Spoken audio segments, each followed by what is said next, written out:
Marcus's alarm went off at 5:47 a.m. Third shift at the Amazon warehouse had just ended. He had exactly 13 minutes to get home, shower, and start his Uber shift by 6:30. Sleep? Maybe later. Maybe never.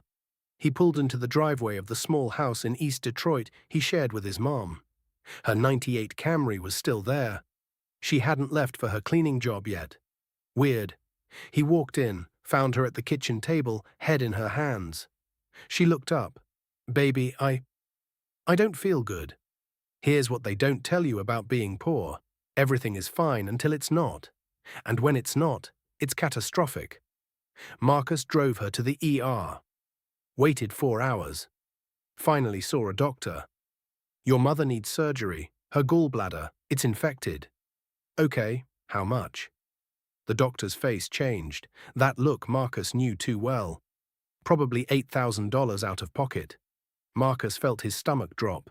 "I don't have $8,000. "Well, you can apply for payment plans or," Marcus repeated, his voice cracked. "I don't have $800. Stop for a second. Have you ever had to choose between saving someone you love and not having the money to do it? That's not a choice, that's torture." Marcus opened his banking app. Total monthly, $2,200, and he needed $8,000. You ever do the math and realize there's no possible way? That even if you worked 24 hours a day, the numbers just don't work.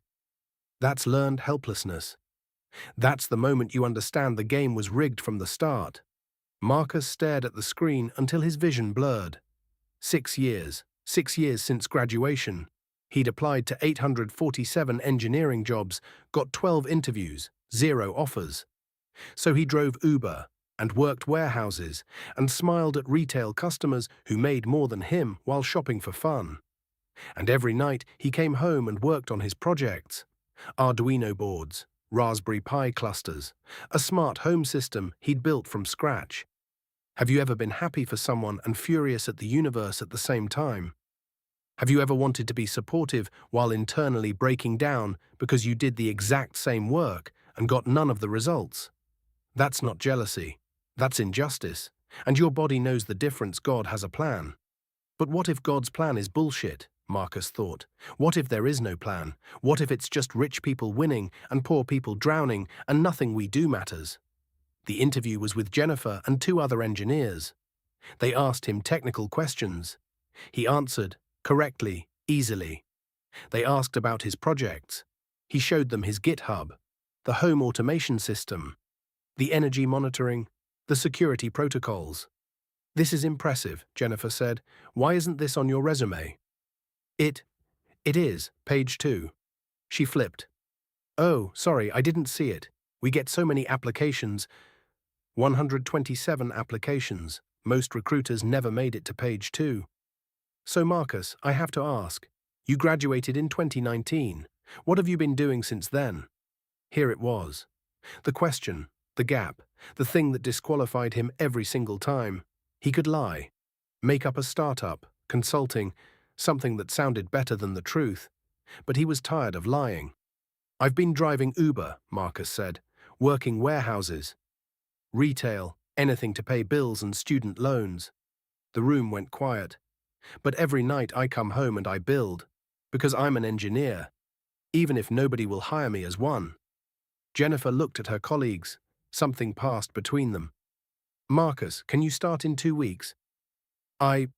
What?" "The job, can you start in 2 weeks, $75,000 starting, full benefits, stock options after a year." Marcus's hands started shaking. Are you serious?" "Dead serious. You're exactly what we need, someone who actually builds, not just talks about it." You know what hope feels like after 6 years of rejection? It doesn't feel real. It feels like a dream you're about to wake up from. It feels dangerous. Marcus walked out of that building in a daze, $75,000. He sat in his car and did the math. Surgery for mom, covered. Student loans, actual progress. Savings, possible. Sleep, possible. He called his mom. "Baby, you okay? You sound weird." "Mom," his voice cracked, "I got it. I got the job." She screamed, actually screamed, then cried, then prayed. I told you, baby. I told you God had a plan. But here's the thing about finally winning after years of losing. You don't celebrate. You wait for it to be taken away. Marcus's first day at rocket companies. He showed up an hour early. Couldn't help it. They gave him a desk, a company laptop, a badge with his name, Marcus Williams, IoT engineer. He stared at that badge for 5 minutes, 6 years, 847 applications, 126 rejections, 3 jobs working 110 hours a week, and now this, his first project, leading the development of a smart building energy system. Everything he'd taught himself at night was suddenly valued, suddenly worth money. The kid who learned to code at the Detroit Public Library because they couldn't afford a computer at home. The guy who fixed neighborhood electronics for $20 because he was good with his hands. All of it mattered now. But something weird happened. After the first week, Marcus went home to his room, looked at his Arduino boards, his projects, and felt nothing. He'd dreamed of this moment for so long, the vindication, the I told you so to everyone who said he wasn't trying hard enough. But now that he had it, he felt hollow. Because 6 years of learned helplessness doesn't disappear with one job offer. Marcus still works at Rocket, got a raise, leading a team now. His mom had her surgery, fully recovered. He paid off $15,000 in student loans, $68,000 to go, but progress. He moved into his own apartment, 1 bedroom, nothing fancy, but his. And last week he did something he never thought he'd do. He quit Uber, deleted the app. His weekend was his again, but here's what changed that he didn't expect. He started mentoring kids at the Detroit Public Library, the same one where he learned to code. Marcus's story isn't a fairy tale. He got lucky.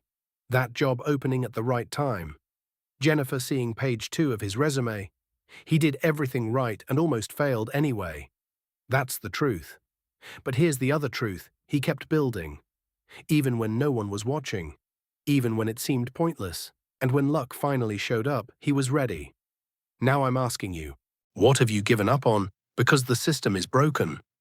What hope have you let die because trying hurt too much? What would you build if you knew it might not pay off for 6 years? And the hardest question, are you in learned helplessness mode? Or are you holding on to radical hope? Because yeah, the system is fucked. Objectively, undeniably, student debt is predatory, the job market is rigged, the people at the top want you to stay at the bottom, all of that is true. But you still have a choice. Give up or keep building. Accept helplessness or choose hope.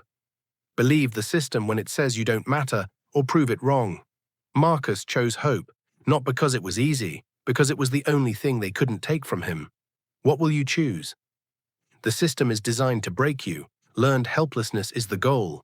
But the moment you build something, anything, just because you refuse to stop being who you are, that's revolution, that's hope, that's winning.